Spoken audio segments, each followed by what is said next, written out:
In Washington in 1983, a group of protesters are in front of the Grad Hotel demanding for the South Korean president to be removed from his position and sent to trial for being a dictator. There's a whole operation going on to protect the president from any dangers, led by the head of the Foreign Intelligence Unit Pyong-ho, and the head of the Domestic Intelligence Unit Young-do, but they can't break the protest because they don't have permission. Reporter Kang is also around trying to get an interview, so Pyong-ho's assistant Yo-kyung takes him away to keep him distracted. Meanwhile, Director of Intelligence On is having a meeting with the East Asia CIA director, who blames the South Korean president for the mess outside, but On defends his leader because he's amending the constitution. At that moment, the CIA agents receive some intel revealing the presence of a sniper waiting to kill the president hiding in the theater across the street. The car with the president is immediately stopped and the agents enter the theater to go after the sniper, who is already running away. A chase begins through the theater and both sides open fire, which causes the loss of many agents. Pyong-ho also gets hurt when the sniper throws a grenade, but it isn't enough to stop him, so he goes after the sniper and jumps on him to fight him, only to end up as the sniper's hostage. Pyong-ho wants the other agents to catch the man alive, but Young-do comes forward and kills the sniper, blaming this result on Pyong-ho for getting caught. In South Korea, the streets are taken over by protesters as well, and when the police try to stop them they use tear gas and violence. The protesters try to hide in nearby buildings, and most people begin locking their doors, but Pyong-ho's protege Yoo-jong wants to help and opens the gate so people can enter. Unfortunately, the plan doesn't work and everyone ends up arrested anyway. When Pyong-ho comes home and hears about what happened, he calls the police station and uses his power to get Yoo-jong free. Then he goes to pick her up only to discover she's bringing a bunch of young protesters with her to feed them. Pyong-ho disapproves of the company she keeps, but since Yoo-jong doesn't care, Pyong-ho leaves her money for her expenses and leaves with a huff. The next day, Director On calls Pyong-ho and Young-do to share the next mission. The president is angry because they couldn't find out who was behind the incident, so now they need to work together and get answers. The main suspect is Professor Shin from the Washington delegation, who they believe to be Dong Lim, the leader of a North Korean espionage cell. Then, On shows them the president's itinerary for his Japan visit, and both agents must sign off on it. Afterward, Young-do interrogates Professor Shin using extreme violence, but Shin swears he isn't any kind of spy. Meanwhile, a mysterious man on a bicycle picks up a shirt from a laundry shop and uses a special code to read the information stitched on the seams. This is the way the real Dong Lim has been secretly sending intel from inside the house. In the evening, Young-do invites Pyong-ho to have dinner at his apartment, and things get awkward when Pyong-ho's wife says she thought they were close friends when actually they barely stand each other. In fact, Young-do interrogated Pyong-ho so harshly in a past mission that Pyong-ho's hand couldn't move for a long while. Later, Pyong-ho gets an urgent call with important information. The North and Japan are having unofficial talks on colonial reparations, and a high-ranking official known as Professor Pyo wants to defect. The prize would be a nuclear reactor blueprint, R&D files, and a list of researchers. Pyong-ho immediately sends orders to find the man before Japan or Dong Lim does. Sometime later, the agents get in contact with Pyo, who asks for protection for him and his family in exchange for information on the real Dong Lim. At first he doesn't want to share over the phone because he knows Dong Lim works as a mole in the agency, but then he decides to offer a little information to prove himself. Spec Ops 417 will infiltrate the North to gather nuclear intel. The agents try to stop their units from going there, but it's too late. The information had already been filtered and the unit gets killed. This proves there truly is a mole in the agency. Later in Tokyo, the agents are keeping an eye on Professor Pyo, who carries a suitcase with all the information they need. They find him surrounded by North Korean intelligence agents, so Pyong-ho orders Agent Yang to keep an eye on Pyo's family while he goes after Pyo himself. Yang ignores these orders and goes after Pyo because he's under secret orders from Director On, who thinks getting information on Dong Lim is their top priority and getting it will get them a promotion. While Pyong-ho rescues Pyo's family, Yang asks Pyo for information on Dong Lim's identity, otherwise he won't rescue him. Pyo gives the dates and locations Dong Lim met with some Chief Lee. Now the agents just need to cross-reference that info with their flight logs. Yang allows Pyo to enter the car now and drives away. At the same time, the North Korean agents see them and open fire. The enemy manages to pull Pyo out of the car and kill him. Afterward, both agencies meet in the middle of the street for a vicious gunfight. When Pyong-ho hears Yang and Pyo got caught in the scene, he kicks Pyo's family out of the van and drives back to rescue his men and take them to safety, although Yang ends up in a coma. A few days later, Pyong-ho returns to the agency building and is scolded by Director On for failing every operation. Pyong-ho snaps and reminds On they lost a unit because of his bad judgment and Yang acted on contradicting orders. He also reveals he knows On has been taking bribes and has proof. On tries to attack Pyong-ho to shut him up, but Pyong-ho doesn't hesitate to hit him and ask him to quit or he'll go to the president with this information. In the evening, Pyong-ho finds Yoo-jong hanging out with the protesters again, and he has to rescue her when the guys start a fight over politics. Pyong-ho scolds her again for the company she keeps, and Yoo-jong replies he isn't any better for working for a corrupt government agency. This makes Pyong-ho remember how 3 years ago, he lost his partner during a mission when they got caught in gunfire. Before dying, The man had confessed his true mission was to take care of Yu Jiang, and later during his funeral, the girl showed up calling the dead agent father. Since then, Pyung-ho has been keeping an eye on Yu Jiang. A few days later, a new director takes over the agency and announces special rewards for anyone that manages to get intel on North Korean spies so they can't ruin their plans anymore. The interrogations in prison get much more violent, but Young-do feels like they're going nowhere with this. When he returns home, he can't help having nightmares about his time in the military and the violence he was forced to spread back then. The next day, the new director talks to Young-do and gives him permission sent by the president to interrogate agents in order to find the mole. Young-do immediately starts interrogating all the agents from the Foreign Intelligence Unit because the information points in that direction, and when Pyung-ho hears about it, he shows up to stop it. He trusts all these men and refuses to have his own unit treated like this. This triggers an argument between him and Young-do that is suddenly interrupted by urgent news. A North Korean fighter jet has entered South Korean airspace. The pilot is captured without much trouble, although they're shocked to hear this man knew all about their missile and air defense systems. He's taken to the agency, where after lots of babbling and complaining about the government to the point of taking out his own gun, the pilot finally shows them Russia's newest cipher, which they've been using to pass information in secret. If they use this code, they'll be able to reel the mole in. The director puts up 48-hour code 3 to capture the mole, and just in case, Pyung-ho orders his men to make sure any new piece of intel passes through him first. With the whole agency working on the code, the information they get from it is very useful, and they manage to find secret weapon storages. Yo Kyung brings Pyung-ho some intel about a mishap case of a large amount of money that never got delivered by the police department. Young-do tried to send the suspect to Pyung-ho's unit and he never arrived.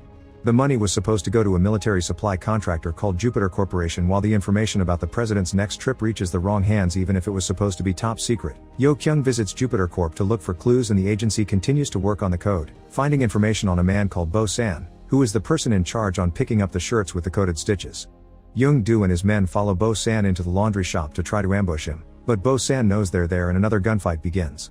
Finding himself surrounded, Bo San throws a grenade to make the building explode and escapes in secret. Then he meets with a woman to give her an envelope with the president's itinerary. Afterward, this woman sends this information to North Korea using a different code. Sometime later, Yo Kyung informs Pyung-ho that Jupiter's military transactions went up by 600% in 2 years and Young-do's closely involved with the organization. To make matters worse, Young-do's investigation of the mole is expanding and he'll want to interrogate Pyung-ho soon. For now, Pyung-ho concentrates on Jupiter, and he takes his men to raid the company for misappropriating money and confirm the CEO is an old army friend of Young-do's. Speaking of Young-do, he's informed that the Japan summit is cancelled because of the laundry incident, but the president's Asia tour will proceed. If the enemy knew about the Japan summit is because the mole is a very high-ranking officer, and when Young-do hears Pyung-ho has been digging out dirt on him, he sends some of his men to put 24/7 surveillance on him. Sometime later, while the enemy gets to hear that the president's Japan summit has been cancelled, Pyung-ho meets with Yu Jiang for dinner because she wants to ask him for a favor. Some of her freedom fighter friends are in prison and she wants him to use his power to free them. Pyung-ho hates that he was called for this and leaves without helping the girl, leaving Yu Jiang alone and open for Young-do's men to arrest her. In the agency, Young-do and his men interrogate Yu Jiang with the usual violence and keep bringing up the fact Yu Jiang is a North Korean that entered the South under a new name. There are pictures of her near a North Korean Labor Party special facility where they train spies like Bo San, and there's no proof that the dead agent was actually her father. The interrogation is suddenly interrupted by Pyung-ho, who is furious over being investigated and having his protege captured, so Young-do responds by presenting the pictures with the evidence. Seeing himself cornered, Pyung-ho pretends to be mad at Yu Jiang for lying to him, but when he turns around, he tells the girl to play along until he finds a way to rescue her. On his way out, Pyung-ho sees how badly they're hurting a man for information and beats up the agent in frustration. Sometime later, Agent Yang finally wakes up mentioning Dong Lai met with Chief Lee, and Young-do immediately sends him to a new room with stronger security. Pyung-ho's and Young-do's teams run to see who gets there first, and while they fight in the corridors, a sniper kills Yang in his sleep. The agents hear the shots and open fire on the sniper, but the man manages to run away with no trouble. Yang's daughter chooses that moment to come to see her dad and passes out when she sees the body. During Yang's funeral, Young-do learns this Chief Lee Yang mentioned is head of the strategic unit at North Korea's Labor Party 35, and they have their flight logs, so they just need to compare them to the flight logs of their agents to find the mole. Yo Kyung informs Pyung-ho that former Director On was pushed out for not supporting the president's coup, but Jupiter funds were funneled to him and now he's under house arrest. The only visitor he's had so far is Young-do. Later, the new director tells Pyung-ho and Young-do to hurry up and wrap up their investigations before the president leaves on tour or there'll be consequences. When they leave the director's office, the agents begin arguing over the suspicions they have of each other. Young-do thinks Pyung-ho is Dong Lim, and Pyung-ho thinks Young-do is a spy funder. They end up in a fistfight that makes them roll down the stairs. They only cut it off because people are watching. Afterward, Young-do has to deal with the surfacing memories of what he did as a soldier in the army, brought back up because everyone keeps mentioning his army buddy from Jupiter. That massacre had been ordered by the current president. Later Young-do meets with the East Asia CIA director, who wants Young-do to drop his investigation and move to the USA because they already know about Operation Hunt Peter. Meanwhile Yo-kyung takes the new intel to Pyung-ho's house, unaware that Jang, one of Young-do's men, is still following her. Yo-kyung has put her hands on some recordings of Young-do's conversations with director on that reveal he has been working with Jupiter to start a revolution because he hates the president for what he made the army do and the suffering he's putting people through. Operation Hunt Peter is the mission to kill the president. Young-do has been behind it all along. However, Yo-kyung is still confused because Young-do's travel logs don't match the mole's, so she doubles checks the logs and is shocked to discover that the mole known as Donglim is actually Pyung-ho. Now that she knows the truth, Pyung-ho goes after her, managing to finish her off after she fails a few shots. Then Pyung-ho uses a special phone to get in contact with his informants. Back to Young-do, he turns down the CIA director's offer, refusing to support a president that kills even little children. On his way out of the restaurant, he gets a call from Jang confirming Pyung-ho's indeed Donglim and that he's killed Yo-kyung. Now he's driving away to have a secret meeting. Young-do orders his agent to follow him until he can send backup. Moments later, Pyung-ho meets with an informant and hands him the president's revised itinerary. Once the meeting is over and Pyung-ho leaves, Jang follows him, but before he can arrest him, the two of them are ambushed and knocked out by a group of mysterious men. When Pyung-ho wakes up, he thinks he's been captured by Young-do's men because they keep hurting him for information. But after they kill Jang to make him talk, he discovers these are people working with the head of the North Korean Armed Forces Ministry, including Bo-san and the woman that sent the messages. It turns out Pyung-ho had been working with a group that wanted a peaceful revolution, but there had been some internal disputes and now the people in charge want an all-out war. Pyung-ho's new mission is to stay with the president during his tour to open the possibility for their snipers to kill him, but Pyung-ho refuses, not wanting to bring war and misery to his country. The woman beats Pyung-ho up for disobeying and is about to kill him when suddenly, Young-do and his men crash a car into the room and open fire on the enemy, saving Pyung-ho just in time. Before dying, the woman begins burning the papers, and when Young-do comes closer to try to save them, he discovers that Pyung-ho as Donglim has been vouching for a peaceful revolution. In the end, they both want the same thing, for their people to stop suffering, so to Pyung-ho's shock, Young-do burns the paper instead of saving them. He announces to his men that Jang was Donglim and now he's dead. In exchange, he asks Pyung-ho to help him rescue the men arrested at Jupiter. Moments later, Young-do goes to see his army friend while he's being violently interrogated and pretends he's there to ask some questions as well, but he understands that his friend's answers are telling him in code that he wants to end things for himself. Young-do respects his wishes and using the electrocution method, he kills him while pretending he's trying to make him talk. Afterward, Young-do meets with his other friends from the army that were involved in Operation Hunt Peter and tells them they'll leave the killing of the president in the hands of North Korea. The group doesn't like having to work with them, but Young-do reminds them that they have to do what's necessary to stop more people from suffering. Meanwhile, Pyung-ho finally gets to free Yoo-jong and gives her some money so she can escape to the south, where she should be safe while waiting for him. A few days later in Bangkok, North Korean soldiers are getting ready to invade. Pyung-ho and Young-do join the presidential entourage, and Pyung-ho is worried about the war that will come after killing the president, but Young-do reminds him that peace has never achieved change. Suddenly, a car approaches with an ambassador in it, so the agents have to run and stop it from entering with too much fanfare or the snipers will think this is the president and kill the wrong person. A moment later, when the president is finally about to arrive, reporter Kang approaches Pyung-ho to congratulate him on a job well done, revealing he's a North Korean spy. Pyung-ho steals a weapon from a guard and shoots Kang on the spot. Then he realizes how far North Korea is willing to go and decides to run outside to stop the president's car, telling everyone there are snipers in the trees. As Pyung-ho and the other soldiers start a gunfight against the North Korean team, the new director tries to order Young-do to protect the president, but Young-do responds by killing him. Then he tries to go after the president, but his shots are stopped by the protected glass, and when he finally manages to break it, Pyung-ho pushes him away. The president's car takes off and Young-do tries to follow it. There's also a soldier who lands on top of the president's vehicle too, but Pyung-ho shoots him before he can do anything. Young-do crashes his car against the president's to make it stop, and then drags the man out of it to kill him in front of everyone. Before he can pull the trigger though, Kang reveals he's still alive and activates a bomb he brought with him, making the whole area explode. Pyung-ho is unconscious for a few seconds, and when he wakes up, he discovers the president is fine and being taken away. He can also hear Young-do calling for him, and when he goes to check, he finds him with a huge wound on his chest.